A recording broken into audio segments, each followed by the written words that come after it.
ওয়ালাইকুম আসসালাম। এটা নাও। তুমি স্টুডেন্ট? হ্যাঁ আমি স্টুডেন্ট। কোথায় পড়ো? আমি ইউনিভার্সিটি অফ এশিয়া এটা কাছে নিতে হবে। হ্যাঁ, ইউনিভার্সিটি অফ এশিয়া প্যাসিফিকের স্টুডেন্ট, ইংলিশ ডিপার্টমেন্টে। এটা কোথায়?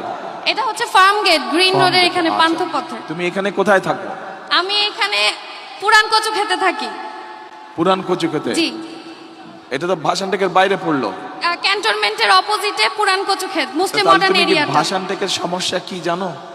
আমাদের এইদিকে তো স্লাম এরিয়া, মানে মানে বলতে বস্তি এরিয়াটা বেশি, তো সাধারণ মানুষের মানে আমাদের ক্যান্টনমেন্টের ভিতরের এরিয়াটা খুব সুন্দর, গুছানো পরিবেশ, সুন্দর পরিবেশ।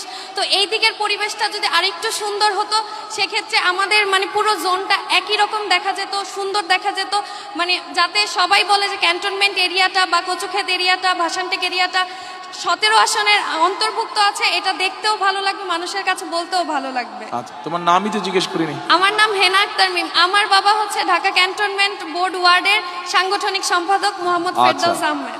আচ্ছা, এই যে আমাদের এই বোন একটা কথা বললো, এইটার সাথে মোটামুটি কি আপনারা এই এলাকাবাসী একমত?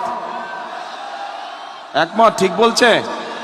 আচ্ছা ঠিক আছে, ওকে, বসো তুমি। ঠিক আছে, আসসালামু আলাইকুম। ওয়ালাইকুম আসসালাম।